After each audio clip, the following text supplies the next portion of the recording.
Hello, and welcome back to another video. Okay, I'm gonna be sharing with you guys a little update on some products that I have launched this week on my Teachers Pay Teacher store, how I would use them, how I created them, why I made them. So if you're interested, feel free to stick around. Grab yourself some tea or coffee if you'd like, and let's get started. So I'm gonna share with you two products today. Both products are geared towards 5th grade, 6th grade, 7th grade. One of them is about ratios and unit rates, and the other one is about adding and subtracting fractions with unlike denominators. So I'm gonna share with you first the fraction product. So I make things called activity packs. Activity packs are literally packs of activities, and in each of my activity packs, you're gonna get 5 different activities. So one of them is a mystery worksheet. I'm gonna kind of go through this with you guys. Another one is a cut and paste. So all of my activity packs are the same exact activities, just obviously different topics. A scavenger hunt on paper, super fun. A circle maze, this one is insane. I'll talk to you guys about that too. And then a color by number. So when you purchase this product, this is everything you're gonna get. You're gonna get 5 different worksheets, and each of them is gonna be a different one of these activities. So let's go through the color by number first. So for adding and subtracting fractions with unlike denominators, your students are gonna get an adding fractions color by number. So here's the picture that they're gonna color, and they're gonna answer these 16 questions. These 16 questions have questions where you need to change both denominators. So they're kind of tiered in this activity pack so that students can practice multiple skills. Once they find the answer, they're gonna come over here and they're going to find it. And then whatever color it's next to, they're gonna come down here, and let's say number 1 is 9/14, right? So I'm gonna find 9/14, which is here. And that means I'm gonna color number 1 yellow. So I'm gonna find all the number 1s and color them yellow. So simple enough, a regular color by number. I love color by numbers. Then they're gonna get a mystery worksheet. I have yet to talk about my mystery product line, my mystery project product line, my mystery worksheet product line that has completely blown my mind. Let's say that, okay? It has blown my mind, the amount of people that have wanted this project. And so I just started creating a ton of different ones, but let's not veer off track here. We're talking about the activity pack. I'll link the mystery projects in the description below if you're interested. So we're gonna get subtracting fractions, mystery worksheet. Basically, your students are gonna be answering these questions. Both of these are gonna change the denominator as well. And then they're gonna come over here and they're gonna try to figure out what was stolen, who took it, and what was hidden. And this one is all about from the school gym. So they are going to say number 1, they're gonna do the little subtraction, and they're gonna find out that the answer is 7/12. They're gonna come over here, the mascot costume. So we know that the mascot costume was not taken from the school gym. Okay, and then at the end, they're gonna come up with the answer. Next one. Subtracting fractions, cut and paste. This is a very normal activity. These are the ones they're gonna cut out. They're gonna paste them into these little boxes. So I just wrote on them just for to make sure that all the answers were correct, but they're gonna cut them out and paste them. So a little tactile activity for a 5th, 6th, 7th grader whenever you're doing adding and subtracting fractions, or if you're just reviewing them. So they're gonna answer the questions, and then they are going to find the answer. All of these worksheets come with workspace pages that are tailored towards these. So they do not have to fit the work in like I did. They're gonna get their own paper that's gonna say add subtracting fractions, cut and paste, workspace page. So they don't have to cram it in. Then they're gonna get this scavenger hunt, which works exactly the same way as if you were hanging up a scavenger hunt, except they're gonna get it on a nice 1 sheet of paper. So adding fractions scavenger hunt, they're gonna answer the question. So number 1 was 3/4. And this one, they're only changing one denominator. So now it's saying change both denominators or just change one. So it's gonna really help you figure out what your kids are know and what they don't know and what they need help with. You might find that they're really good at changing just one, but they're not so great at changing 2. So then you know that that's something that you need to go over. So I kind of tiered them that way on purpose. So they're gonna find their answer, 3/4, H. They're gonna write H at the bottom of the page, and then they're gonna answer this question. They're gonna find 5/4, come over here, they're gonna get K, they're gonna write that answer. So again, works exactly the same way.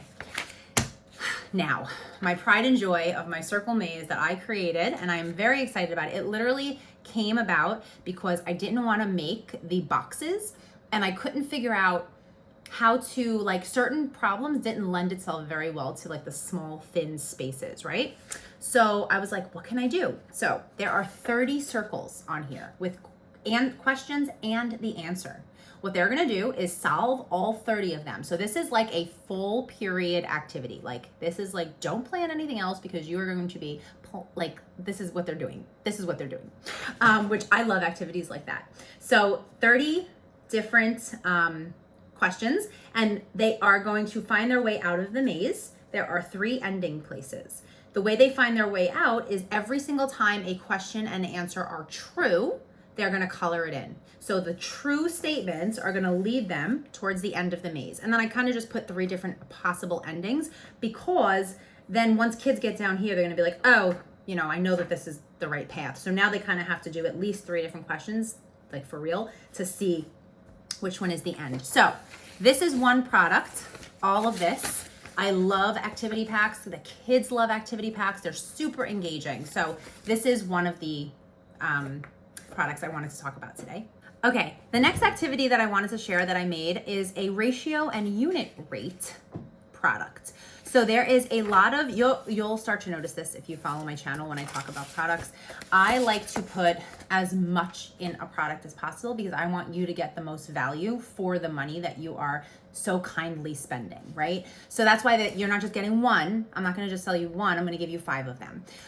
For this, you're gonna get practice worksheets and an entire project. So let me show you what they are. So I went through the 6th grade next gen standards. So if you were in New York, and probably a lot of other places, but I am in New York, and those are the standards we follow. So I went through and I was looking for standards for the 6th grade, and I was like, what can I make for this? So the first 2 come up as ratio and unit rate language. So I made a worksheet, ratio language, and basically the students are going to get an example. The ratio of trunks to feet in an elephant exhibit was 1 to 4, because for every 1 trunk there was 4 feet. So this is super important. 1, because the state says it is, but 2, because it's like the context of the problem, and students do mix things up sometimes, not knowing which number represents which.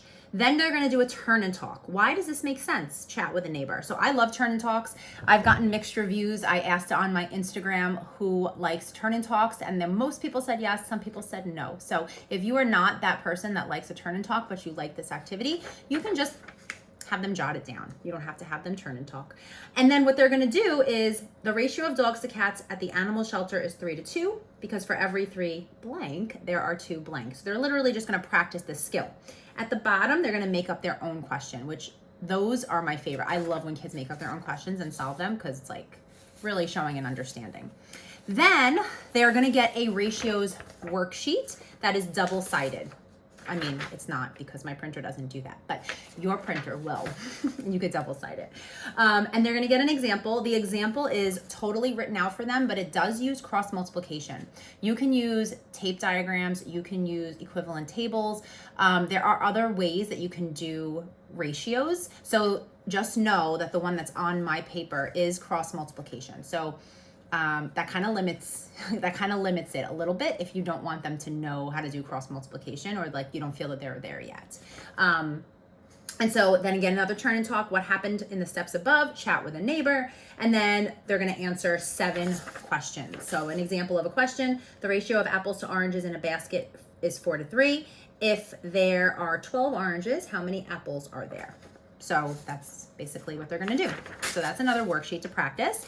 And then they're going to do a unit rate worksheet, which again, another example is here. The recipe has a ratio of 3 cups of flour to 4 cups of sugar. So there are 3/4 cup of flour for each cup of sugar. Turn and talk, how did they get 3/4? Chat with a partner and show their work. So now they're really going to have to like think about this. Like, where did that 3/4 come from? I would definitely not do this before you've done unit rate. Like, to me, this is a review worksheet, not a do it before you've done the topic. And then they're going to answer 5 questions on unit rate. Now, the project that I was going to do separately, but then I just kind of added it into here. Again, giving you a lot of value for the same almost the same exact price. Ratio and unit rate ice cream shop project. This is their title page. They can color it in, decorate it, put their name, make it pretty. I would definitely give them the time to do that. I know sometimes coloring seems like busy work, but honestly, at the end of the day, coloring just helps them take ownership of their project and be really proud of it. So I always let them take the time to color. So they're basically going to be they own this ice cream shop.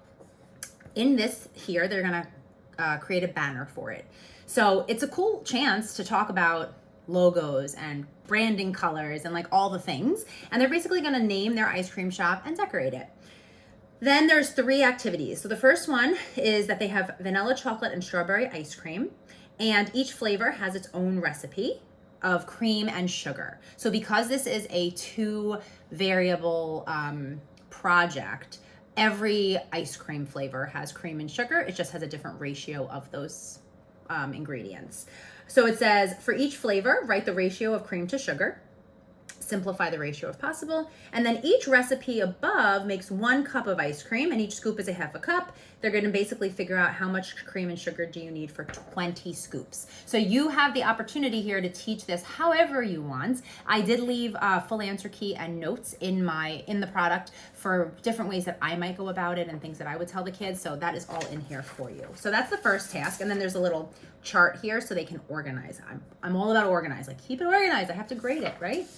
And then they're going to summarize their final answers here. This is really just so that they have the information from the other page. They don't have to keep flipping back and forth because then they need it to go forward.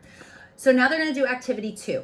They're going to get how much money it costs to buy the cream and the sugar. And they're going to figure out how much it costs per cup, how much it costs per scoop, and then how much is the selling price. So there is a percentage topic in here because the selling price is going to be 10% more than it costs to make. So they do have to know how to find 10% of a decimal because it is a money number, $3.50 or $2.50. And then the final activity on this project is, now that you've figured out the prices, it's time to stick to a budget. So just like everybody in the world, you have to buy these ingredients, but you only have a certain amount of money. So they're given $100 and they have to figure out how not to go over budget. And they're basically going to use this space here. And then of course, as always, I have to include a reflection because I think reflections are incredible. So I just wanted to share those 2 projects with you or products with you. They will be linked in the description below because I did create them this week and I love them, and they kind of go together because they're still like middle school, 5th grade, 6th grade, 7th grade, all of that. So I will leave them below. Thank you so much for being here. If you like these types of videos, as always, just give it a thumbs up and a comment if you'd like so I know to keep making them, and I will see you in the next one.